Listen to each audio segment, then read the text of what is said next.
Oi, tudo bem com você? Eu te dou as boas-vindas ao Intermediate Portuguese, o único podcast que ajuda você a se expressar exatamente do jeitinho que você faz no seu idioma materno, mas dessa vez em português. Eu sou o Eli, o seu apresentador e professor também, e hoje nós temos uma história. É uma história sobre Emanuel, que é um malandro. Você vai ver que esse episódio fala muito sobre expressões informais. Então eu estou trazendo isso daqui para você se acostumar. Como os brasileiros falam, como os brasileiros se comunicam no dia a dia, com expressões mais informais, claro. Lembrando, esse episódio tem a história, está disponível gratuitamente, você pode dar uma olhada na história, e a expansão vai ficar para os alunos que estão no nosso programa de educação continuada. Se você for do programa de educação continuada, vai receber um e-mail no dia 4 de novembro sobre uma atualização importante. Tudo bem? E talvez você pergunte: Ah, mas Eli, eu não sei o que é o programa de educação continuada, mas gostaria de saber mais. Você tem como me enviar informações? Tenho sim. Na descrição desse episódio você vai encontrar um formulário. Você pode preencher o formulário, me dando um pouco de informações sobre como você aprende português até agora, o que você está fazendo, né, com o seu português, e depois eu vou enviar diretamente um e-mail para você com informações sobre o programa de educação continuada. Essas informações vão ser simplificadas, ou seja, você não vai precisar de muito tempo para entender o que é que se trata e, quem sabe, até possa participar com a gente. A gente se vê agora no nosso episódio de número 265.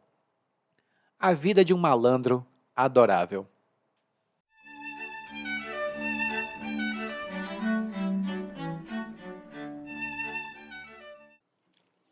Emanuel era o tipo de malandro de quem todo mundo gosta.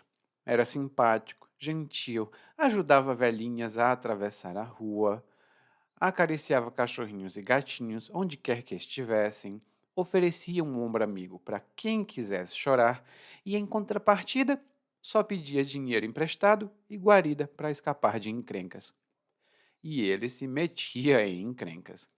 Numa dessas, namorou a filha de um sargento linha dura. O sargento era reformado, de modo que tinha tempo suficiente para ficar acompanhando as aventuras da filha com o Emanuel. E o problema era que o Emanuel não tinha aventuras só com a filha do sargento. Daí, para o sargento descobrir as escapadas românticas do Emanuel, foi um pulo. O sargento contou para a filha e esta foi tirar satisfação com o Emanuel. Ele ainda tentou desconversar. Vai que ela estava armada, sendo filha de quem era, mas não teve jeito. Ela lhe deu um pé na bunda e ainda jurou que ia se vingar. Emanuel ficou meio por acolá. Sabia se virar, mas não gostava de ameaças. Ele era malandro, não guerreiro, e não ia enfrentar ninguém de frente se pudesse evitar. Mas se passou um mês, passaram-se 2 meses, depois 3, e nada da vingança chegar. Emanuel baixou a guarda. O que ele não esperava era que o sargento e sua filha mexessem alguns pauzinhos. O sargento era amigo do dono do bar onde Emanuel ia tomar umas geladas. Emanuel nem sempre pagava. Deixava a conta pendurada para quando recebesse dinheiro. O sargento ordenou que o dono do bar cobrasse tudo com juros e correção monetária. No sábado, Emanuel foi tomar sua cervejinha de lei. Chegando ao bar, foi pego de calças curtas. Não só o dono do bar se negou a vender fiado, como também exigiu todo o dinheiro de uma vez só. Emanuel ainda tentou barganhar, mas foi à toa.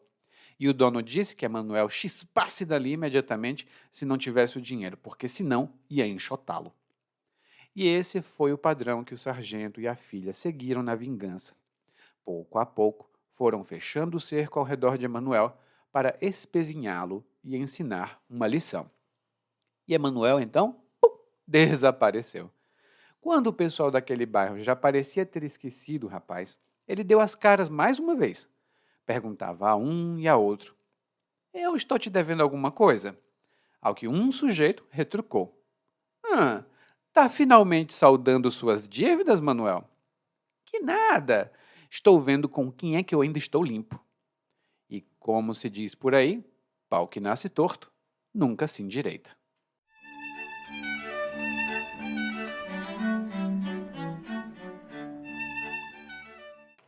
E na nossa história de hoje, nós ficamos conhecendo um rapaz chamado Emanuel. Mas o Emanuel tem uma característica especial. Ele é um malandro. E um malandro de quem todo mundo gosta. Aí nós temos algumas coisinhas já para começar. O malandro, gente, aqui no Brasil, geralmente é uma coisa negativa. É uma pessoa que a gente considera preguiçosa. Ela não gosta de trabalhar, ela não gosta de fazer esforço, ela é, para algumas pessoas, um parasita. Já outras pessoas pensam no malandro como uma pessoa muito esperta, muito inteligente e também que tem um charme, ela é charmosa. E mesmo sendo assim um pouco preguiçosa, ela costuma ter sucesso no que vai fazer. É como a gente sempre tem aqui, nas famílias brasileiras, um estereótipo, que tem um tio que é encostado. É um tio que não trabalha, é um tio preguiçoso, que pega o dinheiro de todo mundo, que às vezes até rouba alguém da família. Mas ele é tão simpático, tão legal. E aí a gente aceita essa pessoa. Eu vou falar mais sobre isso na expansão desse episódio, que não é mais o guia de aprendizagem, na verdade é uma expansão que vai ficar disponível para os participantes do nosso programa de educação continuada. Mas fique sabendo que malandro é um conceito difícil para os brasileiros, porque pode ser positivo, pode ser negativo, dependendo até do dia. Então vamos ver lá o que é que esse malandro anda fazendo. O Emanuel, como se diz aqui, ele era muito legal. Ele ajudava as velhinhas a atravessar a rua, que é um clichê, né, aqui no Brasil. Acariciava cachorrinhos e gatinhos, oferecia um ombro amigo para quem quisesse chorar, e em contrapartida, ele só pedia dinheiro e guarida contra encrencas. E aí a gente já tem um bocado de palavra aqui que podem ser novas para você. A primeira delas é acariciar. E este é um verbo regular, acariciar. E para conjugar, a gente fala eu acaricio, você acaricia, nós acariciamos. E quando alguém acaricia a outra pessoa ou um animal, ela passa a mão muito delicadamente para mostrar que ela gosta, para dizer, oh, eu te amo, coisinha fofa. Eu estou acariciando minha cachorrinha, por exemplo. Então, é, eu não sei quanto a você, e aqui é um exemplo, mas eu, quando eu estou andando na rua, eu vejo às vezes alguns cachorrinhos pequenos. E aí eu faço, oh meu Deus, que coisa fofa! Aí eu vou e tchuc, tchuc, tchuc, acaricio a cabeça do cachorrinho. Às vezes os donos dos animais ficam curiosos, né? Tipo, o que é que esse cara está fazendo aqui? Mas eu não ligo. Os meus amigos são os animais. As pessoas também, mas os animais um pouco mais. A segunda expressão que nós temos aqui é um ombro amigo. Um ombro, que é essa parte do corpo, amigo. E essa é uma expressão muito comum para significar o apoio emocional que uma pessoa oferece ou recebe em um momento difícil. Um ombro amigo pode também ser uma consolação, um consolo. Mas a palavra consolo, infelizmente, tem alguns sentidos muito negativos que eu vou colocar também lá na expansão desse episódio. Só tome cuidado, é melhor usar um ombro amigo. E um exemplo que eu posso dar é o João se dedicava 100% à empresa. Mas um dia a empresa precisou reduzir o número de funcionários e o João foi demitido. Nossa, como ele ficou deprimido. Ele precisava muito de um ombro amigo, porque ele ficou deprimido. Não sabemos se ele recebeu, mas ele precisava. E aqui, o Emanuel, né, ele ajudava as pessoas, ele acariciava os animais, E, em contrapartida, só pedia duas coisinhas. E essa expressão em contrapartida, a gente usa no lugar de em troca ou como retorno. Por exemplo, e isso acontece muito com as pessoas que aprendem idiomas estrangeiros, né? Eu vou dar um exemplo que eu estou aprendendo russo. Eu tenho alguns amigos russos que estão aprendendo português. Então, o que acontece? Eu ensino português a eles e, em contrapartida, eles me ensinam russo. É sempre uma maneira de se ajudar. Em contrapartida, é uma expressão mais formal, mais chique. No dia a dia a gente fala muito em troca. E o que é que o Emanuel pedia em troca de todo esse apoio, de toda essa simpatia? Ele pedia dinheiro, o que é típico de malandro, e guarida para quando ele se metesse em encrencas. E a guarida é uma palavra até comum, mas é mais antiga, na minha opinião, porque eu falo essa palavra. Eu não vejo os jovens hoje falando, mas eu falo. E ainda é uma expressão comum, que significa abrigo, refúgio, proteção. Ela é usada mais no sentido mais concreto mesmo. Imagine a seguinte situação. A Joana tinha um marido extremamente abusivo, o que infelizmente ainda acontece. Esse marido batia nela e fazia muita coisa ruim. Então ela finalmente conseguiu escapar. Ela foi para a casa da irmã, porque a irmã deu guarida a ela. Ou seja, a irmã deu proteção para que ela pudesse procurar a polícia e fazer todos os procedimentos para prender o desgraçado e também para tirar um divórcio. Então, a irmã dela lhe deu guarida. E a guarida pode ser essa proteção. E a encrenca é a mesma coisa que um problema, uma situação complicada. A gente pode ter uma encrenca como uma coisa muito simples, por exemplo, quando os adolescentes saem de casa, e eu vou dar um exemplo melhor. Uma vez o meu irmão saiu e disse, vou para a escola. E ele saiu normal, tal. Quando ele voltou com a pele toda bronzeada, como se ele tivesse passado o dia tomando sol. Aí minha mãe olhou para ele e disse, para onde é que tu foi? Assim, bem cearense. Ele, fui pro colégio, uai. Aí minha mãe, você não foi para a escola coisa nenhuma. Você está todo bronzeado. Você passou o dia na lagoa, porque tinha uma lagoa perto de casa, então ele realmente passou, né, o dia na lagoa. E aí era uma encrenca muito grande que ele se meteu. Ele se meteu em uma encrenca porque ele mentiu para a minha mãe. Ele se meteu em uma encrenca porque ele mentiu para a minha mãe. E algumas pessoas acabam se metendo em encrencas porque elas não têm muito cuidado, né? Hoje em dia, infelizmente, é muito comum no Brasil as pessoas apostarem todo o dinheiro delas em cassinos virtuais. Eu não sou contra cassinos, acho divertido, vejo assim tal, mas os cassinos virtuais são outra coisa. E aí o que acontece? As pessoas gastam todo o dinheiro que elas têm e se metem em uma encrenca enorme, porque elas não podem mais pagar contas, elas ficam sem o dinheiro da comida e às vezes até fazem loucuras. Então elas se metem em uma encrenca, porque apostam todo o dinheiro e perdem nesses cassinos virtuais. E o nosso querido Emanuel aqui se metia também em muitas encrencas. Numa dessas situações complicadas, ele namorou a filha de um sargento linha dura. Esse sargento era reformado, então ele via o que é que a filha e o Emanuel estavam fazendo, ele acompanhava, e ele descobriu que o Emanuel tinha ou dava umas escapadas românticas. E foi muito rápido que ele descobriu. Aqui nós temos algumas palavras também. A primeira delas é, claro, sargento.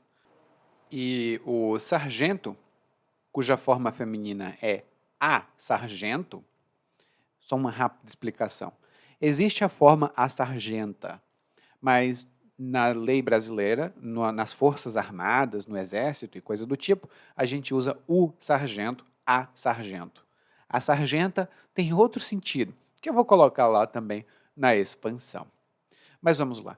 O sargento é uma posição, né, um cargo um posto militar que comanda grupos menores no exército ou na polícia. Geralmente, quando a gente fala fulano é sargento, o estereótipo é que é uma pessoa muito disciplinada e às vezes um pouco autoritária. Nem sempre é assim, mas muitas vezes você pode ver esse tipo de estereótipo na prática. E dizer que um sargento é linha dura é até uma redundância, porque uma pessoa linha dura é uma pessoa rígida, é uma pessoa que não tem tolerância para desvios da regra. Eu já tive professores de matemática que eram linha dura. Aliás, eu tive uma professora que ela não chamava os alunos pelos nomes, ela chamava os alunos pelos números. Eu estudei com ela durante 2 anos, e num dos anos eu fui o número 44, e no outro ano eu acho que eu fui o número 52. Não me lembro exatamente, porque éramos 60 pessoas na turma. Então, eu acho que eu era o 52. E eu não sou muito linha dura como professor. Eu sou rigoroso, eu exijo certas coisas de mim, mas com os meus alunos eu sei que aprender português não é uma competição. Então eu não sou linha dura. Mas se eu fosse professor de português para brasileiros que vão estudar para o exame de entrada na universidade, aí eu seria muito linha dura. Eu diria: por que você não fez seu exercício? Faça o seu exercício agora! Assim, bem linha dura mesmo. Então vamos continuando. E temos mais uma informação sobre o sargento, de que ele tem muito tempo livre. E a gente sabe que ele tem muito tempo livre porque ele era reformado.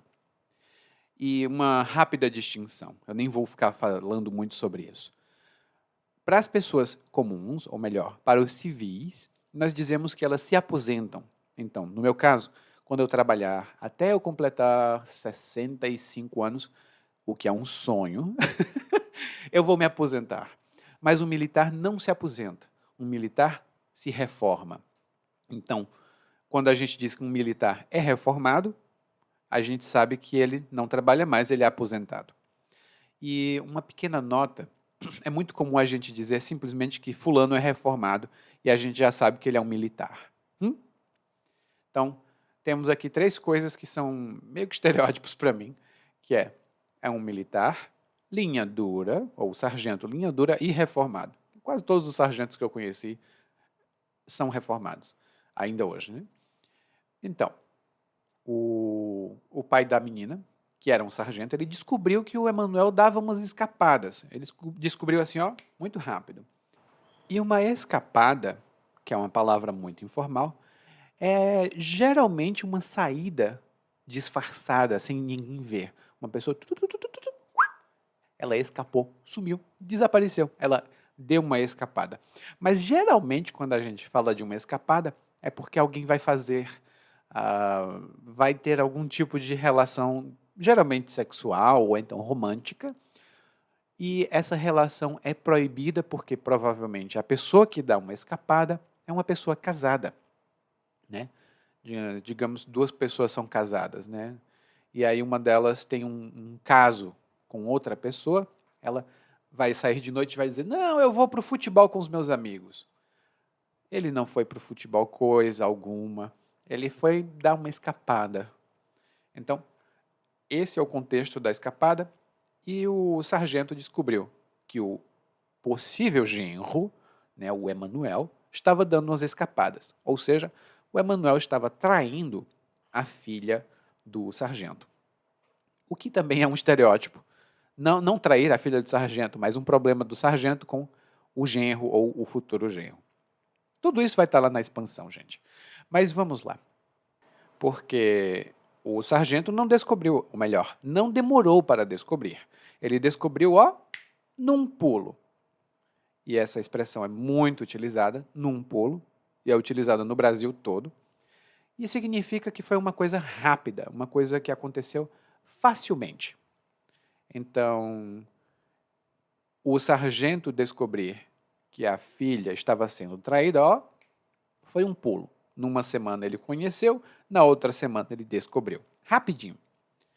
E uma coisa que eu posso dizer para você que foi um pulo foi quando, e é um exemplo, tá? Eu fui para uma festa que os meus amigos me convidaram, né, para ir para essa festa. Eu não conhecia ninguém lá, só os meus amigos, 2 amigos. Quando eu cheguei lá, eu olhei tanta gente estranha, o pessoal tomando umas coisas esquisitas e cheirando outras, e eu acho que eu não gosto daqui não. E para eu sair de lá, ó, foi um pulo, rapidinho. E preste atenção na maneira como eu estou falando, ó. Eu estou dizendo, para eu sair de lá, ó, foi um pulo. Esse ó é muito utilizado para introduzir um elemento surpresa ou então um elemento enfático. Hum? Vamos lá para o próximo ponto da história, porque o sargento descobriu e o sargento, que é sargento, não vai deixar essa coisa acontecer. E aí ele contou para a filha, né, ele disse, olha minha filha, ele está te traindo. E a filha ficou injuriada, ela ficou realmente muito irritada. Ela, como é que é? Eu vou tirar satisfação com ele. Ela foi conversar com ele, o Emanuel tentou desconversar porque ele estava com medo que ela estivesse armada, e ela não estava, mas ela ainda assim deu um pé na bunda dele e ainda jurou que ia se vingar. Ela disse, eu vou me vingar, seu filho da mãe. E aqui nós temos outras várias expressões muito boas. A primeira delas é tirar satisfação. E quando você tira satisfação com alguém, significa que você conversa com essa pessoa, ou melhor, você vai conversar com essa pessoa confrontando ela, geralmente de uma maneira ameaçadora, tipo, "Arr!", e, e também de uma maneira muito direta. Quem vai tirar satisfação com alguém realmente não vai dizer, oi, tudo bem? Bom dia, como é que vai? Não, não é assim não. É realmente, olha, me fala logo, filho da mãe, o que é que aconteceu? E aí eu vou te dar um exemplo. E esse é um exemplo falso, tá? Mas pode acontecer. Na empresa onde trabalhava, o Germano escutava todo tipo de fofoca. Diziam que o Germano era um preguiçoso, dizia que ele não queria trabalhar, dizia que ele roubava dinheiro da empresa. Então o Germano descobriu quem começou a contar essas fofocas. E quem começou a contar foi o Emanuel. Então o Germano foi tirar satisfação com o Emanuel. Ele chegou para Emanuel e disse, Emanuel, me diz uma coisa, que história é essa de que você anda dizendo que eu sou um ladrão e que eu roubo a empresa? Me conta, eu quero saber a verdade agora. Que história é essa? Ou seja, o Germano escutou as fofocas, ele soube, ele descobriu quem é que estava contando essas fofocas e ele foi tirar satisfação com o Germano. E geralmente a gente faz isso, a gente vai tirar satisfação com alguém que está fazendo alguma coisa errada com a gente. Um outro exemplo rápido que eu posso dar para você é o seguinte. Eu trabalho em casa e eu tenho um vizinho que sempre ficava falando com os outros, dizendo que suspeitava, né? Como é que eu ganhava dinheiro se eu não saía de casa? Provavelmente eu trabalhava com o tráfico de drogas ou coisas do tipo. Aí eu fiquei muito irritado, eu fui tirar satisfação com ele e disse, olha, quem foi que te disse que eu vendo drogas? O meu vizinho, não, que é isso? Eu não disse isso. Então eu disse para o meu vizinho em tom de ameaça, olha, eu vou deixar essa passar, mas da próxima vez que eu escutar que você anda dizendo que eu trabalho com drogas, eu vou para a polícia e vou mandar te prender. E geralmente é assim que rola uma conversa quando a gente vai tirar satisfação. Nunca é uma coisa muito amigável, não. Realmente é me conta logo, filho da mãe. Coisa do tipo. E o Emanuel é um malandro, então quando a namorada dele foi tirar satisfação com ele, ela chegou e disse, você está me traindo, seu filho da mãe? E o Emanuel, opa, não, que é isso? Olha como o dia está bonito. O Emanuel tentou desconversar. E quando uma pessoa desconversa, ela muda de assunto, de propósito, para evitar uma resposta. Ela não quer responder, ela não quer falar sobre aquilo, então ela desconversa. Por exemplo, o filho chegou em casa e a mãe foi e perguntou, meu filho, eu quero saber o que é que está acontecendo com as suas notas. Elas estão boas? E o filho disse, ah, mãe, é que hoje eu joguei futebol e foi muito legal, e os meus amigos estavam também jogando comigo. Foi muito divertido. Aí a mãe olha para o filho e diz: não desconverse. Eu quero saber como é que estão as suas notas. O filho tentou desconversar, mas não conseguiu, porque a mãe exigiu uma resposta. E o Emanuel desconversou, tanto porque ele queria evitar conflito, como também porque ele achava que ela estava armada, né? Filha de sargento, então ela tem uma arma também, o que nem sempre é o caso.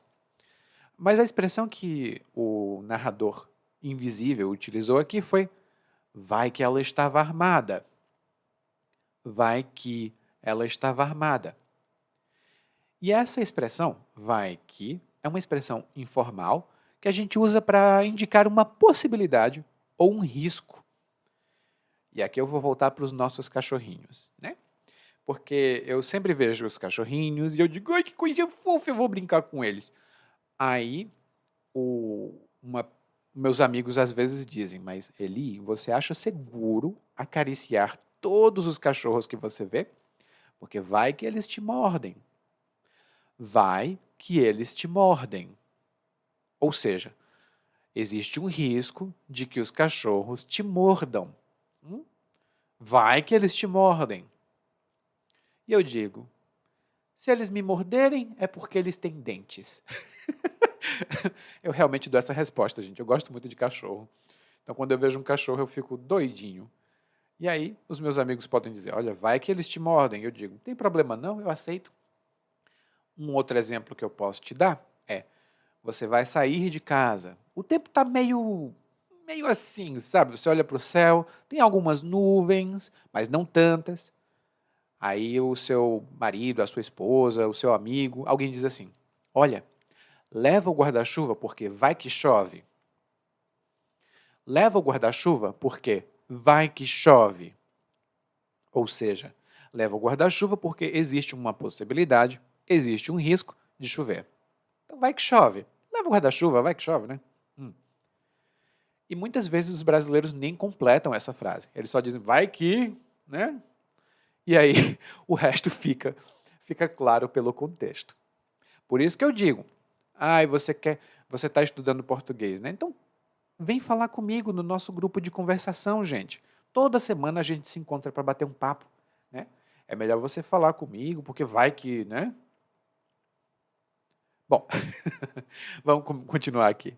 Porque a namorada dele, né, tirou satisfação com ele, foi tirar satisfação, e ela deu um pé na bunda dele. Ou seja, ela se separou dele, né, ela terminou um relacionamento com ele. Ela deu um pé na bunda dele. E ela ainda jurou vingança. E quando você jura, você promete algo enfaticamente que vai acontecer. Ele diz assim, ou ela melhor, ela disse assim: "E eu vou me vingar." Pode escrever: "Eu vou me vingar." Isso é uma jura. Ela está realmente jurando matar ele. Ou, melhor, se vingar. A gente não sabe que tipo de vingança ela vai exercer, ela vai fazer contra ele. E aí o que acontece? O Emanuel também não sabia, não. Ele tinha medo, né? Porque, oxe, agora ele vai ficar jurado de alguma vingança, ele não sabe como ela vai se vingar. Mas ela era filha de sargento. Então, será que ela ia matar ele? Ele não sabia o que ia acontecer. Por isso ele ficou meio por acolá. Ou seja, ele ficou meio deprimido, ele ficou meio triste, ele ficou meio por acolá. Mas o tempo passou. Né? Passou um mês, depois 2 meses, depois 3 meses, e nada da vingança chegar. Ou seja, a vingança não chegou. E aí, com 3 meses, o Emanuel baixou a guarda, ele relaxou. E quando você está de guarda levantada, né, tá sempre de guarda alta, a pessoa está ali vigilante, ela alerta, ela quer saber, não, alguma coisa vai acontecer. E aí ele baixou a guarda, ele, posso relaxar finalmente. Mas o que ele não esperava era que o sargento e sua filha, não suas, mas sua filha, mexessem alguns pauzinhos. Eu vou começar logo com essa expressão, gente, porque ela é crucial para o resto. Mexer alguns pauzinhos é uma expressão informal que significa usar a influência ou contatos para fazer algo acontecer.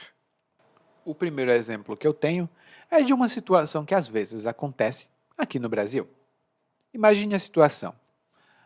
A Joana é uma pessoa muito simpática, muito legal, mas é completamente incompetente. Ela não consegue fazer nada direito. Mas, de repente, ela consegue um emprego na prefeitura. Ela está trabalhando em um cargo muito importante, ela está fazendo um trabalho muito importante e o pior, ganhando muito dinheiro. E aí as pessoas ficam curiosas, né? Elas ficam, como é que a Joana conseguiu esse emprego se ela não consegue nem escrever um O com um copo? Como é que ela faz isso se ela não consegue nem escrever um O com um copo? E aí descobriram, a Joana tem amigos importantes. E esses amigos mexeram alguns pauzinhos para ela conseguir esse emprego. Ou seja, esses amigos importantes conversaram com outras pessoas, que conversaram com outras pessoas, que, pum, arranjaram um emprego para a Joana. E tem muita, muita situação assim aqui no Brasil, gente. Você não consegue alguma coisa, mas conhece alguém importante, aí você fala com essa pessoa mexe ali uns pauzinhos e tchã, de repente, tudo fica mais fácil, porque ela usou a influência dela para alguma coisa acontecer. E isso acontece até na minha vida. Vou te dar um exemplo. Eu tenho alguns amigos que começaram a dar aulas de português também. E eles precisavam de ajuda para começar, não sabiam como começar, onde começar, e se ensinariam português para estrangeiros também, ou se ensinariam português para brasileiros, não sabiam de nada. Eu conheço algumas pessoas que são donas de escolas aqui no Brasil. Então, quando os meus amigos precisam de ajuda, eu mexo alguns pauzinhos e os meus amigos conseguem o que eles precisam para começar. Não é necessariamente corrupção, tá? Muitas vezes está envolvida a corrupção nessa história, mas não necessariamente. No meu caso, eu falo com os meus amigos legalmente. Não tem nenhum problema, então é uma oportunidade que os outros recebem.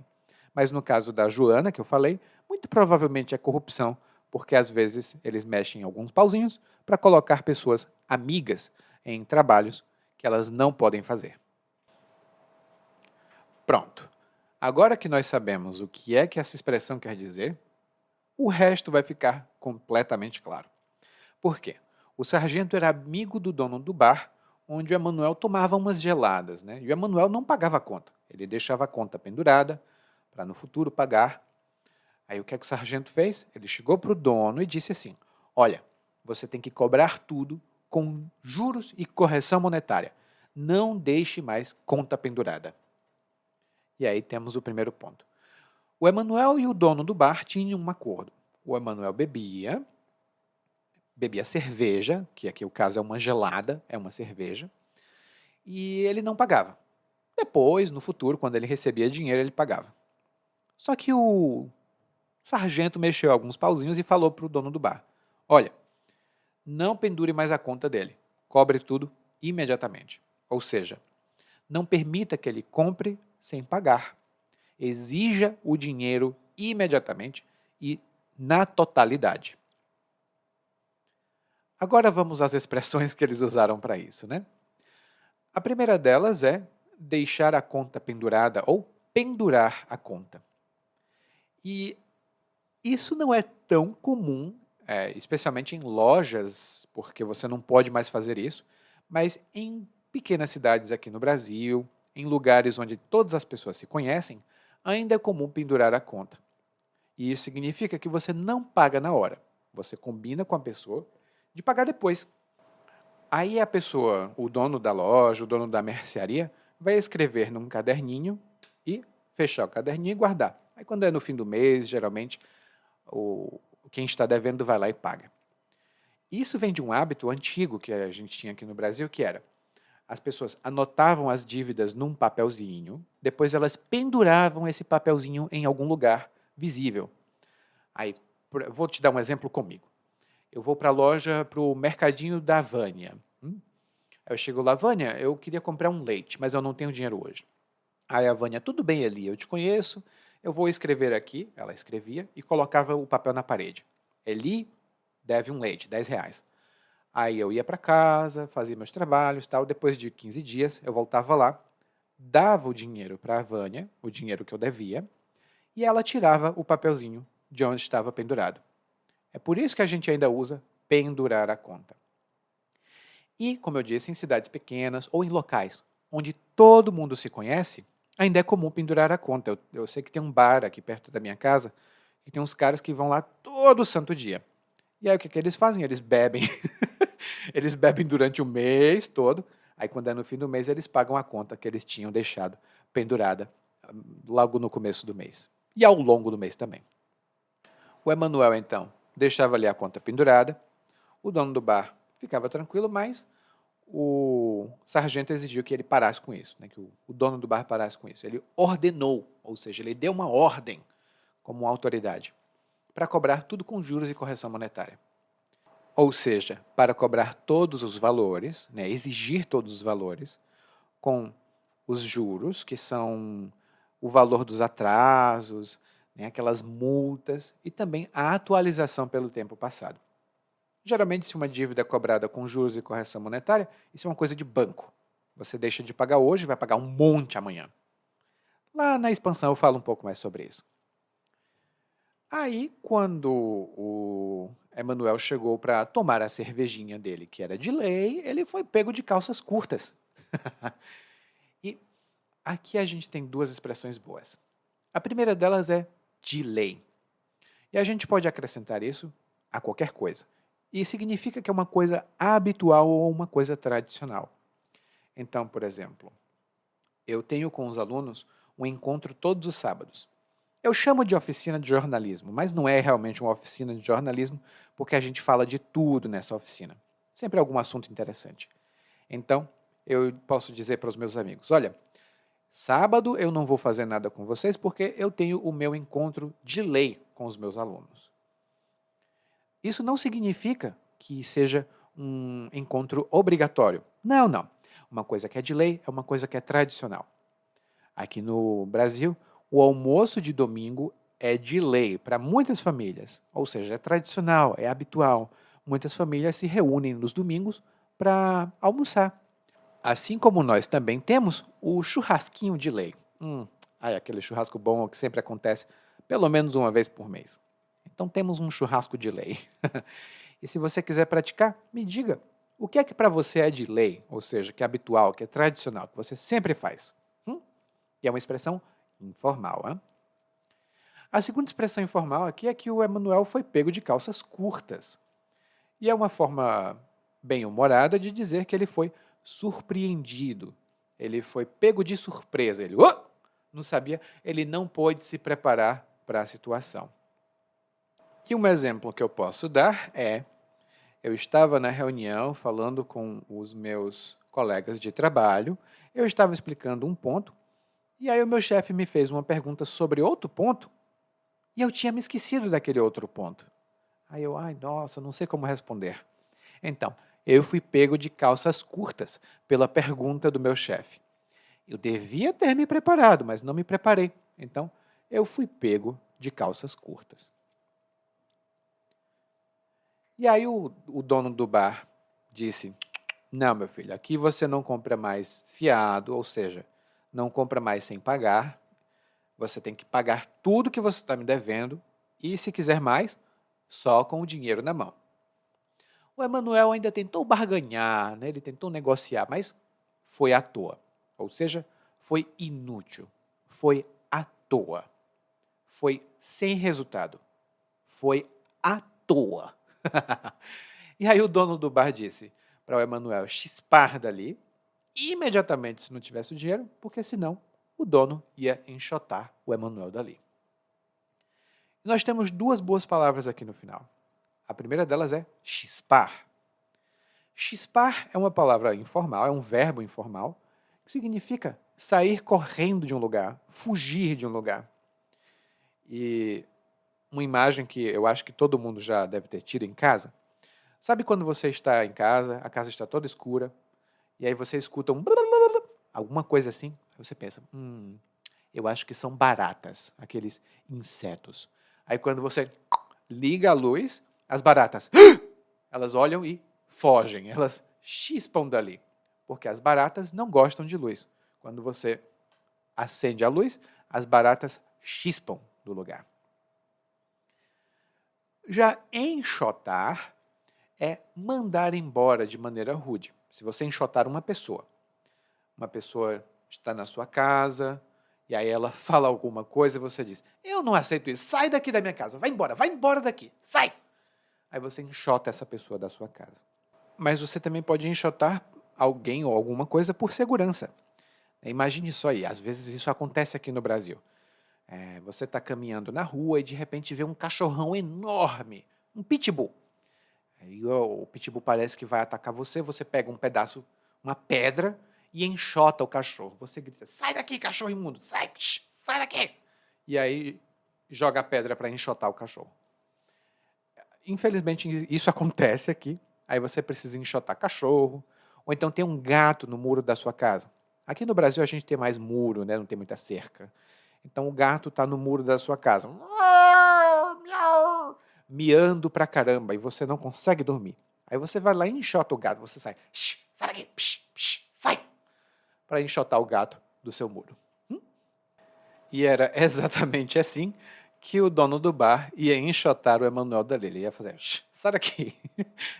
Não é muito gentil. E aí foi isso que o sargento e a filha dele fizeram durante um tempo. Eles falavam com uma pessoa, falavam com outra para limitar o Emanuel. Não só limitar, mas também perturbar ou humilhar ou fazer com que o Emanuel se sentisse mal. E aqui nós temos duas palavras que, na verdade, o narrador usou, não as minhas. A primeira delas foi fechar o cerco. E quando alguém fecha o cerco, ao redor de outra pessoa ou contra alguém, isso significa que você restringe, você limita o espaço ou as opções de alguém até essa pessoa não poder escapar. A gente pode dizer, por exemplo, com notícias recentes aqui do Brasil, que a polícia, ou melhor, o governo em geral, está fechando o cerco contra o tráfico de drogas aqui no Brasil. Eles estão tentando limitar e estrangular o tráfico no Brasil.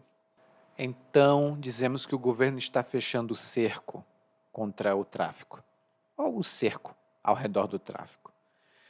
E no caso da nossa história, o sargento e a filha dele estão fechando o cerco contra o Emanuel, ou ao redor do Emanuel, estão limitando ali, né? Tiram uma ajuda aqui, tiram um ombro amigo ali, tiram uma guarida aqui, e de repente o Emanuel não tem mais opções. E quem sabe ele aprenda uma lição. Eu acho que esse é o propósito do pai e da filha ali. A outra expressão que o narrador utilizou foi espezinhar. E espezinhar é a mesma coisa que humilhar ou atormentar alguém. De propósito, você quer realmente perturbar essa pessoa, e geralmente é uma pessoa que está em uma posição inferior. Então, isso acontece às vezes em algumas empresas, eu acho que você deve ter ouvido falar de histórias assim, mas vamos lá o exemplo. Aquele chefe era um tirano, ele era um monstro. Ele espezinhava os funcionários em todas as oportunidades que podia. Uma vez, um funcionário veio pedir para ele para sair mais cedo. O chefe disse, você vai sair mais cedo, mas você vai ter que falar com todos os outros funcionários e dizer, gente, eu vou sair mais cedo, eu não me importo com o trabalho de vocês. Eu vou sair agora e vocês vão trabalhar mais porque vocês vão fazer o meu trabalho e o trabalho de vocês. Mas eu vou sair mais cedo. Então, se o chefe exigir que um funcionário diga isso para poder sair mais cedo, é uma humilhação. Ele realmente está exigindo ali, ele está espezinhando, melhor dizendo, ele está espezinhando esse funcionário. Claro, esse é um exemplo mais extremo, Mas tem outras maneiras de espezinhar um funcionário também. Quando o chefe diz: Puxa vida, João, você foi para o banheiro de novo? Você está com problema de barriga? De novo você foi para o banheiro? E esse tipo de espezinhamento não aconteceu comigo diretamente, porque eu sou muito esquentado e os meus chefes sabiam exatamente como é que eu era, mas eu vi isso acontecer com colegas, né? Então, eles espezinham quem está em uma posição inferior. E no caso o sargento se acha superior, com a filha, o Emanuel é só um malandro, então ele queria espezinhar o Emanuel. Daí o Emanuel desapareceu, ele sumiu. E depois de um tempo, quando todo mundo já tinha esquecido dele, ele deu as caras, ou seja, ele apareceu, ele, Tlim, estou aqui de novo. Ele apareceu, ele deu as caras. E a todo mundo ele perguntava: Ei, eu estou te devendo alguma coisa? E uma pessoa retrucou, ou seja, uma pessoa respondeu de uma maneira irônica ou de uma maneira a provocar outra pessoa. Não provocante, mas de uma maneira a provocar outra pessoa. É como quando alguém diz assim: Nossa, eu sou muito inteligente. Aí o outro: Ah, é? Que legal. Essa resposta irônica, assim, que legal, que bom, que gênio, é um tipo de maneira de retrucar. Mas como foi que o sujeito retrucou? Ele disse assim: Ué, Manuel, está finalmente saldando as suas dívidas? Está finalmente pagando completamente as suas dívidas? E o Emanuel disse: Eu? Que nada. Estou vendo com quem é que eu ainda estou limpo. Ou seja, o Emanuel queria saber com que pessoas ele ainda tinha uma boa reputação e uma oportunidade de tirar uma vantagem, né? Ele queria ver com quem ele estava limpo. E a história acaba com a frase: É como se diz por aí, pau que nasce torto, nunca se endireita. E esse é um ditado popular que significa que o caráter de uma pessoa não muda. Se ela é mau caráter, é até engraçado falar assim, mas se ela é mau caráter quando é pequenininha, vai continuar sendo mau caráter quando é mais velha. E eu deixo uma pergunta para você, meu querido ouvinte, minha querida ouvinte. Você concorda? Pau que nasce torto nunca se endireita? Deixe nos comentários, né? No Spotify você pode comentar, no YouTube também. E agora a gente vai escutar a história mais uma vez, na mesma velocidade, porque aqui não é briga, não é competição.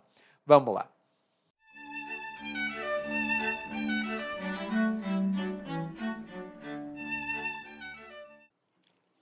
Emanuel era o tipo de malandro de quem todo mundo gosta. Era simpático, gentil, ajudava velhinhas a atravessar a rua, acariciava cachorrinhos e gatinhos onde quer que estivessem, oferecia um ombro amigo para quem quisesse chorar e, em contrapartida, só pedia dinheiro emprestado e guarida para escapar de encrencas. E ele se metia em encrencas. Numa dessas, namorou a filha de um sargento linha dura. O sargento era reformado, de modo que tinha tempo suficiente para ficar acompanhando as aventuras da filha com o Emanuel. E o problema era que o Emanuel não tinha aventuras só com a filha do sargento. Daí, para o sargento descobrir as escapadas românticas do Emanuel, foi um pulo.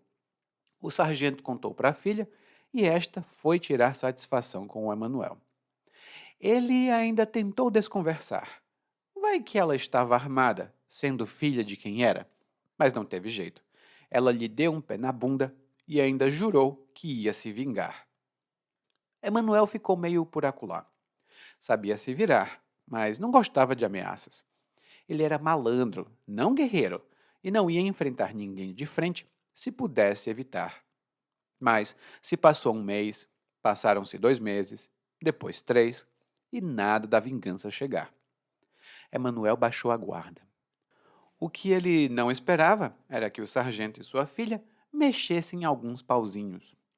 O sargento era amigo do dono do bar onde Emanuel ia tomar umas geladas. Emanuel nem sempre pagava. Deixava a conta pendurada para quando recebesse dinheiro. O sargento ordenou que o dono do bar cobrasse tudo com juros e correção monetária. No sábado, Emanuel foi tomar sua cervejinha de lei. Chegando ao bar, foi pego de calças curtas. Não só o dono do bar se negou a vender fiado, como também exigiu todo o dinheiro de uma vez só. Emanuel ainda tentou barganhar, mas foi à toa. E o dono disse que Emanuel chispasse dali imediatamente se não tivesse o dinheiro, porque senão ia enxotá-lo. E esse foi o padrão que o sargento e a filha seguiram na vingança. Pouco a pouco, foram fechando o cerco ao redor de Emanuel para espezinhá-lo e ensinar uma lição. E Emanuel, então, desapareceu. Quando o pessoal daquele bairro já parecia ter esquecido o rapaz, ele deu as caras mais uma vez. Perguntava a um e a outro: Eu estou te devendo alguma coisa? Ao que um sujeito retrucou: Ah, tá finalmente saudando suas dívidas, Manuel? Que nada! Estou vendo com quem é que eu ainda estou limpo. E como se diz por aí, pau que nasce torto, nunca se endireita.